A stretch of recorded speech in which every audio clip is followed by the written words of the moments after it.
পুলিশের সাবেক মহাপরিদর্শক আইজিপি বেনজির আহমেদের সম্পদ নিয়ে অনুসন্ধানে 3 সদস্যের একটি কমিটি করে কাজ শুরু করেছে দুর্নীতি দমন কমিশন দুদক।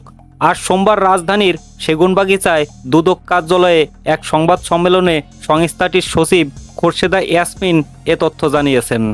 খোরশেদা ইয়াসমিন বলেন, 31 মার্চ সাবেক আইজিপি বেনজির আহমেদের বিরুদ্ধে অবৈধ সম্পদ অর্জন নিয়ে একটি প্রতিবেদন একটি জাতীয় দৈনিক পত্রিকায় প্রকাশিত হয়। পরবর্তী সময়ে আরও কিছু গণমাধ্যমে একই অভিযোগ নিয়ে প্রতিবেদন প্রকাশিত হয়েছে।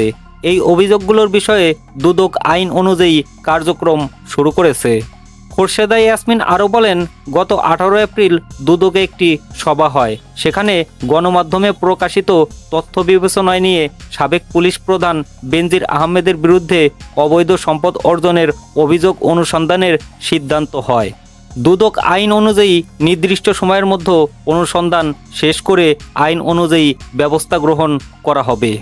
বেনজির আহমেদের সম্পদ নিয়ে দুদকের অনুসন্ধান কমিটির সদস্যরা হলেন উপপরিচালক হাফিজুল ইসলাম, সহকারী পরিচালক নিয়ামুল হাসান গাজী ও জয়নাল আবেদিন। এদিকে বেনজির আহমেদের সম্পদের বিষয়ে গণমাধ্যমে প্রকাশিত অভিযোগ অনুসন্ধানের নির্দেশনা চেয়ে হাইকোর্টে একটি রিট আবেদন করেছেন একজন আইনজীবী। ওই রিটে বেনজিরের ঘরে আলাদিনের চেরাগ ও বনের জমিতে বেনজিরের রিসোর্ট শিরোনামে একটি দৈনিক প্রকাশিত প্রতিবেদনের বিষয়ে অনুসন্ধান করতে দুর্নীতি দমন কমিশনের প্রতি নির্দেশনা চাওয়া হয়েছে। সুপ্রিম কোর্টের আইনজীবী মোহাম্মদ সালাউদ্দিন রিগাল আবেদনকারী হিসেবে গতকাল রোববার এই রিট করেন। রিট দায়ের বিষয়টি জানিয়ে আজ আইনজীবী মোহাম্মদ সালাউদ্দিন বলেন, প্রকাশিত এই সংবাদের বিষয়ে অনুসন্ধান চেয়ে 4 এপ্রিল দুদকের কাছে আবেদন করা হয়। এতে ফল না পেয়ে এ বিষয়ে ব্যবস্থা নিতে 18 এপ্রিল দুদক বরাবর আইনি নোটিশ পাঠানো হয়। এর কোনো জবাব না পেয়ে অনুসন্ধানের নির্দেশনা চেয়ে রিট করা হয়েছে।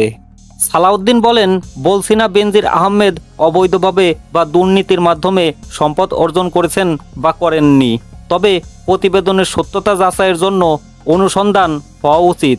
কারণ প্রকাশিত প্রতিবেদন অনুযায়ী জনগণ মনে করেন পুলিশের সাবেক আইজিপি অবৈধভাবে সম্পদ অর্জন করেছেন। দুদক অনুসন্ধান করে প্রতিবেদন দিলে এই বিষয়ে প্রকৃত সত্য উদ্ঘাটিত হবে। আইন দুদককে স্বেচ্ছায় অনুসন্ধানের ক্ষমতা দিয়েছে। চলতি সপ্তাহে হাইকোর্টে রিটের উপর শুনানি হতে পারে বলে জানিয়েছেন রিটকারী আইনজীবী। নিউজ সূত্র, অনলাইন ডেস্ক, প্রথম আলো, 22 এপ্রিল 2024।